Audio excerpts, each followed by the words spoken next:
नमस्कार दोस्तों, मैं हूं आपका दोस्त अशोक। अपने YouTube चैनल अशोक हिंदुस्तानी पर बहुत बहुत स्वागत करता हूं। दोस्तों, हम पढ़ रहे हैं RPC first grade first paper और जो राजपूत और मुगलों का जो संबंध है उसके ऊपर हम पढ़ रहे हैं। इसके हमने 3 पार्ट कवर कर लिए हैं। ये नेक्स्ट चौथा पार्ट है। यदि आपने नहीं देखा है तो अशोक का हिंदुस्तानी चैनल पर आप जाकर के देख सकते हो। मित्रों, हमने आरपीसी के अंदर जो पिछले एग्जाम्स हुए हैं उनके अंदर जो क्वेश्चन पूछे गए हैं उन्हीं को हमने शामिल किया है, व्याख्या सहित आपको बताया है। मित्रों, बिना कुछ देरी के शुरुआत करते हैं। ये आरपीसी फर्स्ट ग्रेड हो चाहे सेकंड ग्रेड हो, ये टॉपिक हर जगह है, वो सिलेबस में दे रखा है। मुगलकालीन स्थापत्य कला और अन्य इसके ऊपर संबंधित ये प्रश्न 151 नंबर है कि अकबर ने राजपूतों की अपनी अधीनता में लाने के लिए कौन सी नीति अपनाई थी।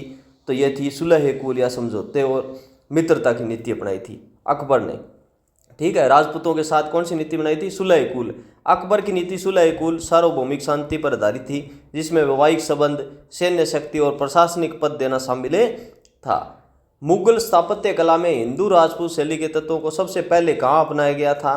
तो ये फतेहपुर सीकरी राजमहल में अपनाया गया था। फतेहपुर सीकरी में अकबर के महलों यानी जोधाबाई का महल में हिंदू राजपूत शैली का स्पष्ट प्रभाव दिखता है। यानी सबसे पहले हिंदू राजपूत शैली कहाँ देखने को मिलेगी? आपको फतेहपुर सीकरी में देखने को मिलेगी। वो भी कहाँ पर है? जोधाबाई के महल में। राजपूत चित्रकला की किस शैली पर मुगल शैली का प्रभाव सबसे पहले पड़ा? तो ये आमेर या जयपुर शैली है ना, उस पर सबसे पहले मुगलों का प्रभाव दिखाई देता है। आमेरी शासकों मुगलों से घनिष्ठ संबंधों के कारण आमेर या जयपुर सबसे प्रभाव पड़ा। मित्रों, ढूंढाड़ क्षेत्र यानी आमेर या जयपुर को क्या कहते हैं? ढूंढाड़ के किस शासक ने 1562 में सर्वप्रथम अकबर की अधीनता स्वीकार की थी? तो ये बारमल थे। बारमल ने 1562 में सांबर के पास अकबर से अधीनता स्वीकार की थी, है ना। बारमल ने भगवान दास के साथ और ये मान सिंह थे, इनको भी अकबर अपने साथ ले गया और अकबर की जो बुआ थी उसको भी शादी करके साथ ले गया अकबर। क्या है? मुगल शासक जहांगीर ने किस राजपूत शासक को दल थमन की उपाधि दी थी? तो ये महाराजा गज सिंह थे। जहांगीर ने दल थमन की उपाधि दी थी तो गज सिंह को दी थी। जो जोधपुर के महाराजा थे ना गज सिंह, उसको कौन सी उपाधि दी थी? जहांगीर ने दल थमन की। तो जोधपुर के महाराजा गज सिंह को जहांगीर ने दल थमन यानी सेना को रोकने वाला की उपाधि दी थी। मिर्जा राजा जय सिंह की मृत्यु किस स्थान पर हुई थी? मित्रों, बुरहानपुर में हुई थी। इनकी मृत्यु बुरहानपुर जो मध्य प्रदेश में हुई थी, बुरहानपुर में। हल्दी घाटी युद्ध में प्रताप का साथ देने वाले ग्वालियर के शासक कौन थे? तो ये रामशाह तंवर थे। ग्वालियर के शासक कौन थे? रामशाह तंवर। उनके तीनों पुत्रों ने हल्दी घाटी युद्ध में महाराणा प्रताप का साथ दिया था। मित्रों, जसवंत थड़ा जोधपुर का ताजमहल का निर्माण किसने करवाया था? ये करवाया था सरदार सिंह ने, महाराजा सरदार सिंह ने। जसवंत थड़ा का निर्माण महाराजा सरदार सिंह ने अपने पिता जसवंत सिंह द्वितीय की याद में करवाया था। आगे हमारा क्वेश्चन है कि सवाई जय सिंह के दरबार में प्रसिद्ध विद्वान कौन थे जिन्होंने जय सिंह कारिका नामक ज्योतिष ग्रंथ लिखा था? तो ये जगन्नाथ ने लिखा था। जय सिंह कारिका ग्रंथ किसने लिखा? जगन्नाथ ने। सवाई जय सिंह के दरबारी विद्वान जगन्नाथ ने जय सिंह कारिका की रचना की थी। मित्रों, जोधपुर के शासक अजीत सिंह ने अपनी बेटी का विवाह मुगल शासक फर्रुखसियर से किया था तो इंद्र कुंवरी से किया था। यानी जोधपुर का राजा अजीत सिंह अपनी बेटी का विवाह किया था फर्रुखसियर के साथ। उस बेटी का नाम क्या था? अजीत सिंह की बेटी का नाम था इंद्र कुंवरी। महाराजा अजीत सिंह ने अपनी बेटी इंद्र कुंवरी का विवाह मुगल बादशाह फर्रुखसियर से किया, लेकिन बाद में मुगल सत्ता कमजोर होने पर वापस जोधपुर बुला लिया गया। किस राजपूत शासक को संत कवि के रूप में जाना जाता है? तो महाराजा जसवंत सिंह को संत कवि के रूप में जाना जाता है। महाराजा जसवंत सिंह ने अपने धार्मिक और दार्शनिक ग्रंथों की रचना की, इसलिए उन्हें संत कवि के रूप में जाना जाता है। मुगल मेवाड़ संधि 1615 किस मुगल राजकुमार को मेवाड़ में तैनात किया गया था? तो खुरम या शाहजहां को। खुरम का नाम शाहजहां भी है। तो संधि के बाद राजकुमार खुरम भविष्य का शाहजहां को मेवाड़ में तैनात किया गया था। औरंगजेब की मृत्यु किस वर्ष हुई जिसने राजपूताना में मुगल प्रभुत्व को कमजोर कर दिया था? तो 1707 में हुई थी। औरंगजेब की मृत्यु 1707 में, जिसके बाद अजीत सिंह और दुर्गादास राठौड़ ने जोधपुर पर पूर्ण अधिकार कर लिया था। मिर्जा राजा जय सिंह ने आमेर में जय सिंहपुरा नामक शहर किस स्थान पर बसाया था? तो ये दिल्ली में बसाया था भाई। उन्होंने दिल्ली में वेधशाला के पास जय सिंहपुरा नामक शहर बसाया था। मेवाड़ की पहली रियासत जिसने अंग्रेजों से संधि की वह कौन सी थी? तो ये थी कोटा, है ना। कोटा और करौली तो दोनों आए ना, तो कोटा पहले यदि आया हुआ है तो कोटा करना। पहली रियासत कौन सी थी? कोटा। राजस्थान की पहली रियासत जिसमें अंग्रेजों से संधि की हुई थी 1817 में, कोटा। आगे है मराठा और अंतिम संधियां है। तो सवाई जयसिंह द्वारा 1734 में आयोजित हुड्डा सम्मेलन का उद्देश्य क्या था? ये था राजस्थान में मराठा शक्ति के बढ़ते हस्तक्षेप को कमजोर करना। मराठों के प्रभाव को देखते हुए चौथ वसूली को रोकने के लिए सवाई जयसिंह ने राजपूत शासकों के मंच पर लाने के लिए हुड्डा सम्मेलन का आयोजित 1734 में किया था, है ना। हुड्डा सम्मेलन की असफलता का मुख्य कारण क्या था? राजपूत शासकों में आपसी फूट और अविश्वास था। सम्मेलन में एकजुट होकर स्वयं कार्य करने का निर्णय लिया गया, लेकिन आपसी स्वार्थ और अविश्वास के कारण राजपूत शासक एकजुट नहीं हो पाई, योजना विफल हो गई। जयपुर और मराठों के बीच टोंक यानी राजमहल का प्रसिद्ध युद्ध किस वर्ष लड़ा गया था? तो 1747 में लड़ा गया था, जयपुर और मराठों के बीच। राजमहल टोंक का युद्ध है वो 1747 में जयपुर के उत्तराधिकार को लेकर ईश्वर सिंह और माधो सिंह के बीच वो जो युद्ध चल रहा था ना, तो माधो सिंह का साथ मराठों ने दिया था। तो ईश्वर सिंह और मराठों के बीच में जो युद्ध हुआ था 1747 में, राजमहल का युद्ध या टोंक का युद्ध कहते हैं। सवाई जयसिंह के बाद जयपुर की गद्दी ईश्वर सिंह और माधो सिंह के बीच उत्तराधिकार संघर्ष किस युद्ध से शुरुआत हुई थी? बगरू का युद्ध हुआ था सबसे पहले 1748 में। ये है क्या? तो बगरू का युद्ध 1748 में ईश्वर सिंह और उनके माधो सिंह के बीच लड़ा गया था। जयपुर के शासक ईश्वर सिंह ने अपनी विजय के उपलक्ष्य में किस इमारत का निर्माण करवाया था? तो ईश्वर लाट या सरगा वसूली भी कहते हैं का निर्माण करवाया था ईश्वर सिंह ने। तो ईश्वर सिंह ने राजमहल युद्ध में विजय के उपलक्ष्य में जयपुर में ईश्वर लाट या सरगा वसूली का निर्माण करवाया था। किस मुगल शासक के समय मुगल दरबार में राजपूतों की संख्या सबसे अधिक थी? तो औरंगजेब के समय सबसे अधिक थी। हालांकि औरंगजेब की राजपूत विरोधी नीति थी, लेकिन उसकी विशाल सेना और प्रशासन के लिए सबसे अधिक संख्या में राजपूत मनसबदार थे। राजस्थान की पहली रियासत कौन सी थी? जो 1818 की आंशिक पार्थिकिंग नीति के तहत अंग्रेजों से संधि की थी, तो ये करौली थी। करौली राजस्थान की पहली रियासत थी जो 1857 पार्थिकिंग नीति के तहत संधि की। विकल्पों में करौली होने पर सही है, नहीं तो कोटा। यदि कोटा और करौली दोनों होते तो कोटा सही था। किस राजपूत शासक ने युद्धों में बार बार हार के बाद अंत में मराठों से भय से आत्महत्या कर ली थी? तो ये जयपुर के ईश्वर सिंह थे, है ना। मराठों से लगातार पराजय और अपमान से तंग आकर ईश्वर सिंह ने 1705 में ईश्वर लाट से कूदकर आत्महत्या कर ली थी। 1818 में अंग्रेजों से संधि करने वाला मारवाड़ का शासक कौन था? तो ये मारवाड़ का मानसिंह था। मारवाड़ के मानसिंह 1818 में अंग्रेजों से संधि कर ली। 1818 में संधि के समय मेवाड़ का शासक कौन था? तो महाराणा भीम सिंह था। मेवाड़ भीम सिंह के शासनकाल में 1800 अंग्रेजों से संधि हो गई थी। अंग्रेजों से अंतिम संधि 1823 में करने वाली रियासत कौन सी थी? तो ये सिरोही थी। कौन सी थी? सिरोही थी मित्रों। राजपूतों और मुगलों के बीच मध्यस्थता की भूमिका निभाने वाले कौन थे? तो ये टोडरमल थे। राजपूतों और मुगलों के बीच अकबर के नवरत्नों में से एक टोडरमल ने कई बार राजपूत शासकों समझौता वार्ता मध्यस्थता की थी। किस मुगल शासक के समय राजस्थान के राजपूतों द्वारा विद्रोह अधिक हुए थे? तो औरंगजेब के समय राजस्थान के राजपूतों ने सबसे अधिक विद्रोह किए थे। औरंगजेब की नीतियों के कारण मेवाड़ और मारवाड़ विशेषकर राज सिंह और दुर्गादास राठौड़ ने खुलकर विद्रोह के लगातार जारी रहा। सवाई जयसिंह के समय मुगल सल्तनत की राजधानी क्या थी? तो दिल्ली थी। सवाई जयसिंह के शासनकाल में भी इनकी दिल्ली राजधानी थी। राजस्थान का कौन सा राजपूत शासक था जिसने मुगलों से लगातार संघर्ष जारी रखा और कभी भी अधीनता स्वीकार नहीं की? तो इसमें महाराणा प्रताप ही आएगा। चंद्रसेन भी है, परंतु यदि दोनों उपयुक्त है तो उपयुक्त ये सही होगा ना, दोनों ही। राणा सांगा तो नहीं होगा भाई, है ना।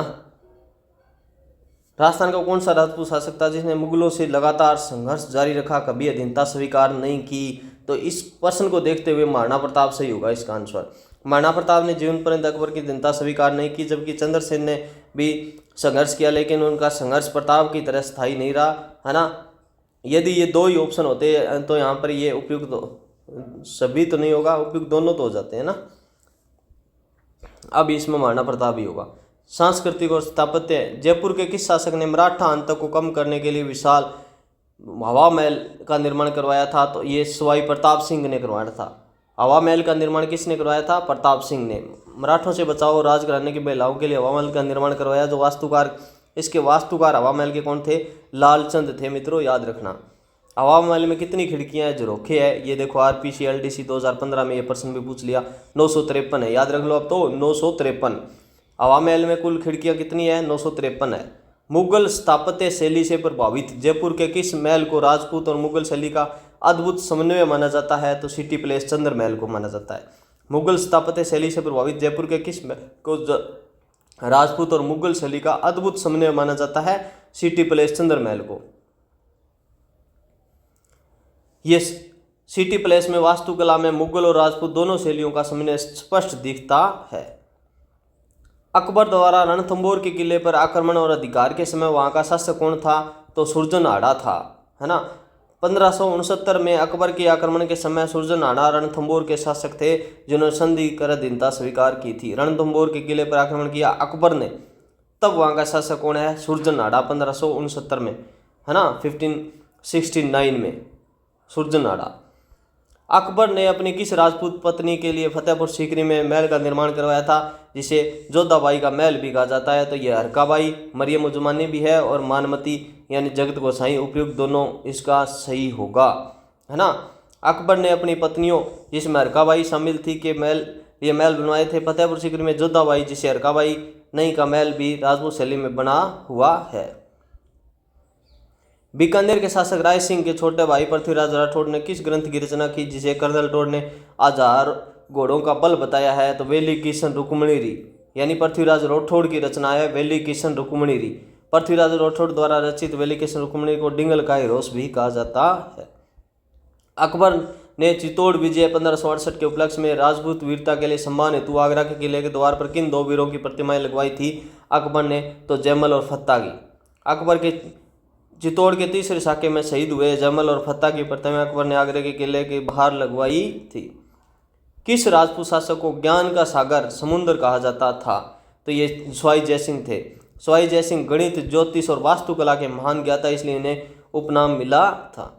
मुगलों के साथ संघर्ष के समय राणा प्रताप की राजधानी चावंड किस चित्रकला शैली का केंद्र बन गया था? चावंड या मेवाड़ शैली का केंद्र बन गया था। चावंड में ही चावंड चित्रकला शैली का विकास हुआ, जो मेवाड़ शैली का ये एक उपभाग है। किस राजपूत शासक की मृत्यु के पर औरंगजेब ने व्यंग्य करते हुए कहा था, आज क्रूफ यानी धर्म विद्रोही का दरवाजा टूट गया है? तो महाराजा जसवंत सिंह प्रथम के टाइम कहा था। ये जमरूद में इनकी मृत्यु हो गई थी।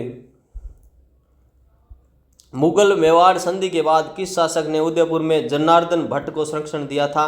तो कर्ण सिंह। मुगल मेवाड़ संधि के बाद किस शासक ने उदयपुर में जनार्दन भट्ट को संरक्षण दिया था? तो कर्ण सिंह ने दिया था भाई। कर्ण सिंह ने संधि के बाद मुगल मेवाड़ संबंधों को सामान्य बनाने के लिए विद्वानों को संरक्षण दिया था। महाराणा प्रताप और अकबर के बीच अंतिम संधि का प्रयास कब हुआ था? तो ये हुआ था 1584 में जगन्नाथ कछुआ के नेतृत्व में। 1584 में अंतिम प्रयास जगन्नाथ कछुआ के नेतृत्व में हुआ था, लेकिन प्रताप ने अधीनता स्वीकार नहीं की थी। स्वाई जयसिंह ने किस वेद को आधार मानकर अपनी वेदशालाएं जंतर मंत्र बनवाई थी? तो अर्थवेद को, ज्योतिष से संबंधित अर्थवेद को आधार बनाकर बनवाई थी। वेदशालाएं भारतीय ज्योतिष ज्ञान पर आधारित थी, जिसका एक स्रोत अर्थवेद भी है। मारवाड़ के किस शासक ने उत्तराधिकार संघर्ष में शाहजहां का साथ दिया था? तो महाराजा गज सिंह थे। यानी उत्तराधिकार संघर्ष में शाहजहां का साथ देने वाले कौन थे? गज सिंह। गज सिंह ने शाहजहां के पक्ष में निर्णायक भूमिका निभाई थी। चित्तौड़गढ़ के तीसरे साके जो 1568 में हुआ, किसके नेतृत्व में जोर हुआ था? तो ये रानी फूल कंवर थी। याद रखना, चित्तौड़गढ़ का तीसरा साका 1568 में अकबर ने आक्रमण किया, और किसके नेतृत्व में जोर हुआ था? तो ये रानी फूल कंवर थी।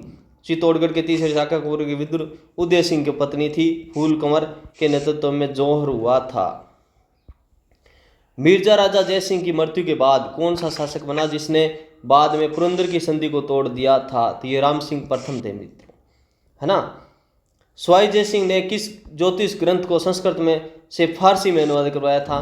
तो ये था सिद्धांत सार और जयसिंह कारिका दोनों का करवाया था। क्या स्वाई जयसिंह ने किस ज्योतिष ग्रंथ को संस्कृत से फारसी में अनुवाद करवाया? संस्कृत से फारसी में सिद्धांत सार और जयसिंह कारिका। स्वाई जयसिंह ने सम्राट सिद्धांत नामक ग्रंथ को संस्कृत से फारसी में अनुवाद करवाया था। सिद्धांत सार, जयसिंह कारिका। राजपूत शासकों द्वारा 1818 की संधियों करने का मुख्य कारण क्या था? मराठों से सुरक्षा और आंतरिक विवादों से मुक्ति। राजपूत शासकों ने मराठा की लूटपाट और चौथ वसूली से तंग आकर अंग्रेजों की सुरक्षा प्राप्त करने के लिए संधियां कर ली थी। अकबर द्वारा राजपूताने का कारण किसे कहा गया है? अकबर द्वारा नहीं किया गया मित्रों। ये राय सिंह को भी जो बीकानेर के थे उनको राजपुताने का कारण कहा है, परंतु किसने कहा है? मुंशी ये क्या नाम देवी प्रसाद ने इसको ये उपाधि दी थी, है ना। तो इस प्रकार मित्रों ये कोई LDC 2018 में प्रश्न आया और कभी कभी परीक्षाओं में भी प्रश्न है वो गलत पूछ लिए जाते हैं, तो ये त्रुटि है, यहाँ अकबर नहीं आएगा नाम, ये सुधार कर लेना मित्रों। इस प्रकार हमने जो राजस्थान का मुगलों के साथ जो संबंध है उनमें जितने भी क्वेश्चन बने हुए आज तक किसी भी एग्जाम के अंदर आए हैं, सभी क्वेश्चन को व्याख्या सहित शामिल कर लिया है। मुझे नहीं लगता कि ये चारों पार्ट देखने के बाद आपको किसी गाइड या पुस्तक की ज़रूरत है क्या, इससे बाहर कोई क्वेश्चन आएगा क्या, है ना। तो यदि दोस्तों आपको अच्छा लगता है मेरे द्वारा पढ़ाया गया ये जो मैटर है, तो आप दोस्तों अपने दोस्तों को शेयर करना, लाइक करना, सब्सक्राइब करना चैनल को। ओके, थैंक यू दोस्तों।